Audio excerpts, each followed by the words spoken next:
Okay, I really want to build myself a coffee table that I can sell. Now, I have tried in recent weeks to build a coffee table, and my first attempt using pallet wood was okay. Looks all right, but I wasn't quite happy with the finish. Not good enough to sell, I don't think. The coffee table looks great. There's a few little things I'm not happy about.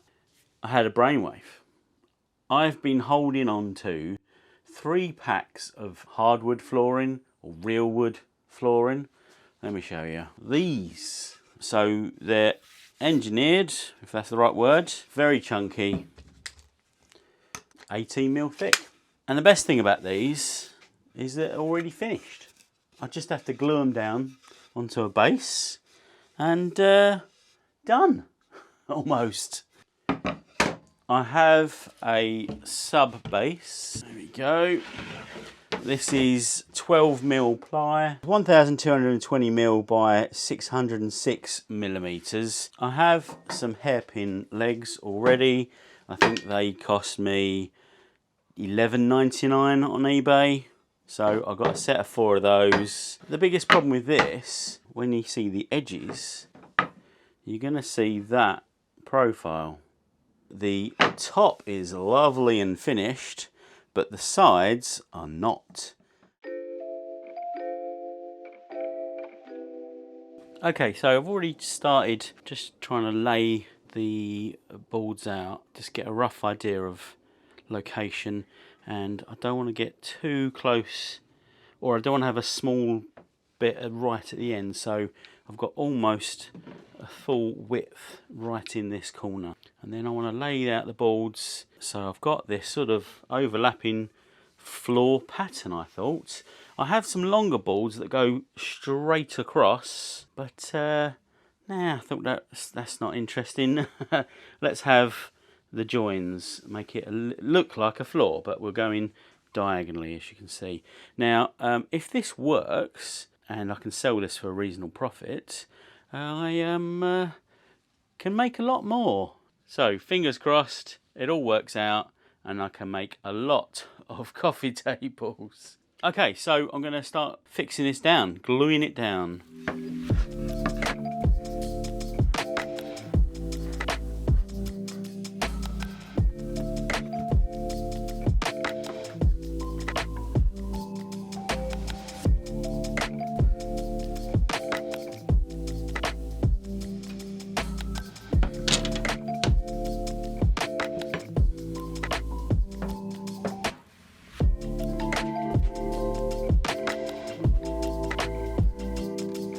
Check, not square.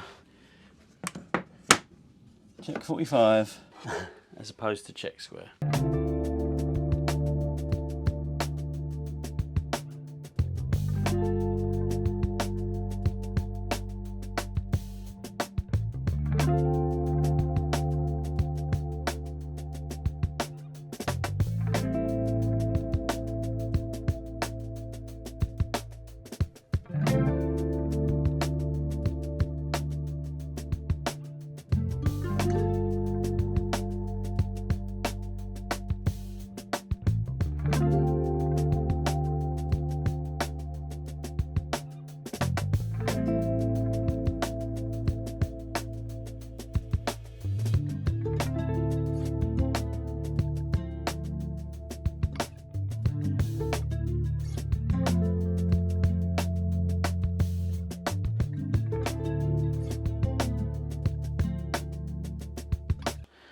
Can't see me because I'm in the garage.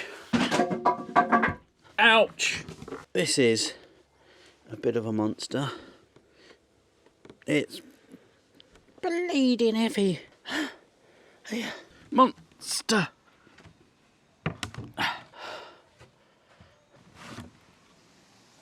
Might actually make quite a good piece of wall art. What do you reckon? I'll try and lay it down without scratching. Ow! Stabbed me right in the side. Ow!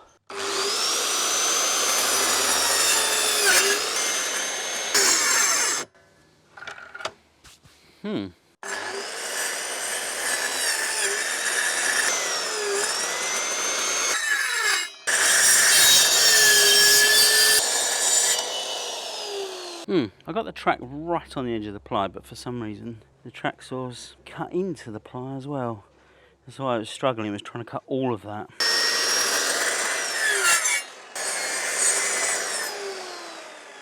Right, okay, so I'm having trouble cutting this, and the main reason is the riving knife is catching on the end of the tug and groove bit of wood. Ah. Okay, try it one more time.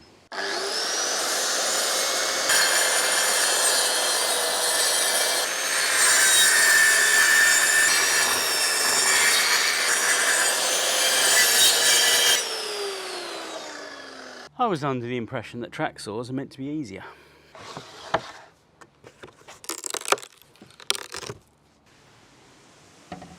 So I obviously need to invest in some proper rail clamps that go underneath inside the track.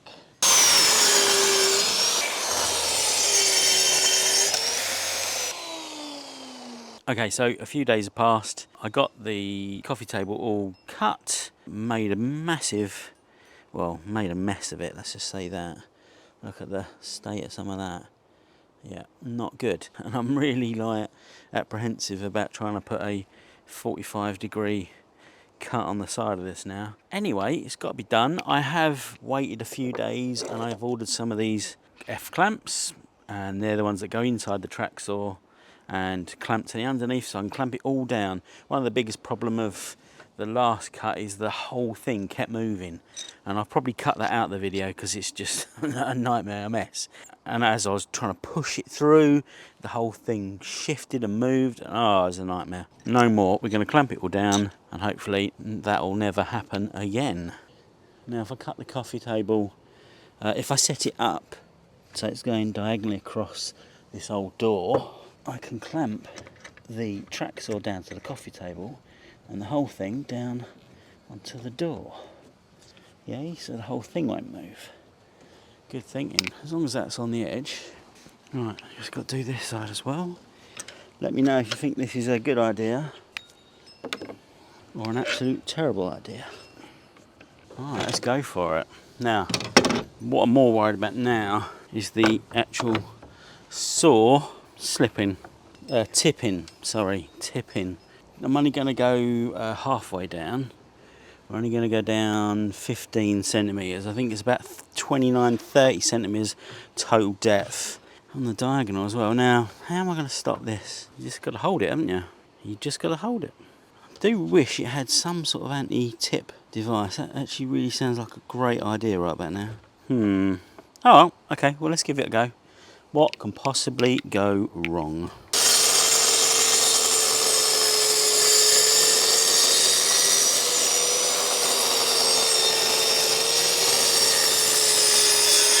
Right, much more comfortable doing that. Now it's all clamped down, 100% more comfortable. Absolutely a million times better.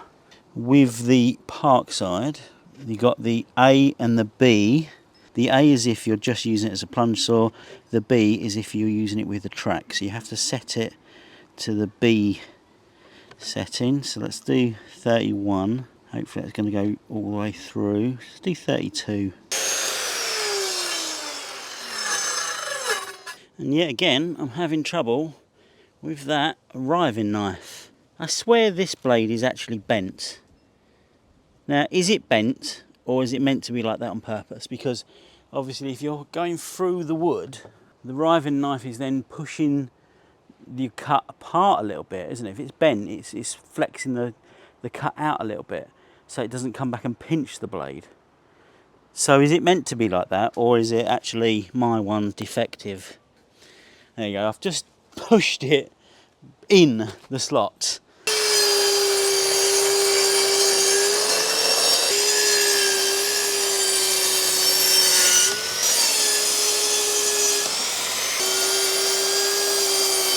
Big sort of saw mark ring there.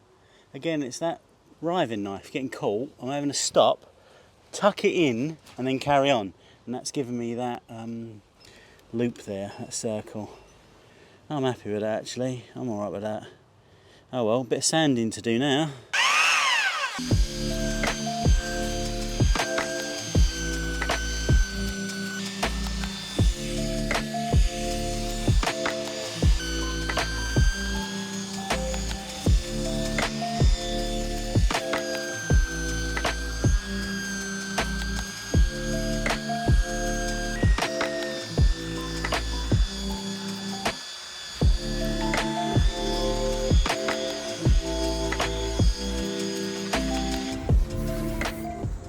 I sanded the underneath. I did 80 grit, 120. I think this has got 240 on it. I've gone round the edges because I had a load of chip out.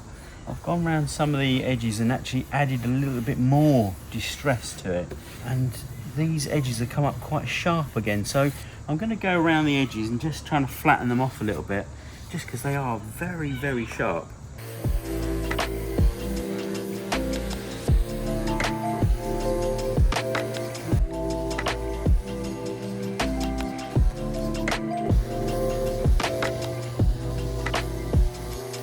Yeah, I think that'll do me. I might just varnish it, but that is silky smooth along there now. Okay, so last phase of coffee table 2.0 build. I have put 3 coats of lacquer, 3 coats of varnish on this, denibbed in between each coat. It's not as smooth as I'd want it, but it's pretty close. Happy with that.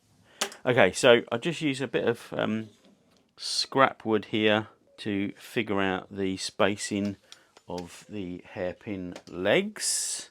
So I worked out the position, I've marked the holes, I've got to drill the holes, and then I'm going to use these threaded inserts that I bought from Screwfix yesterday.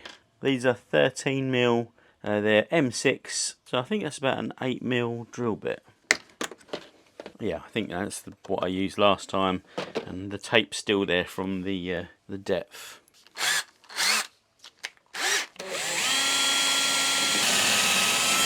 That's hard work. That is hard work. Why is that so hard?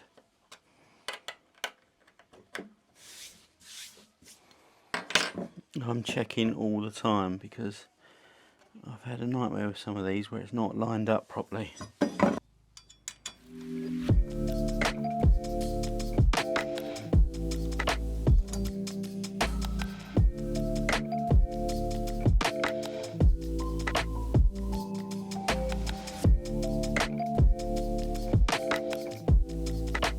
Right, we're all done, all finished. Cleaned it up a little bit, but it is very, it's very rustic in places.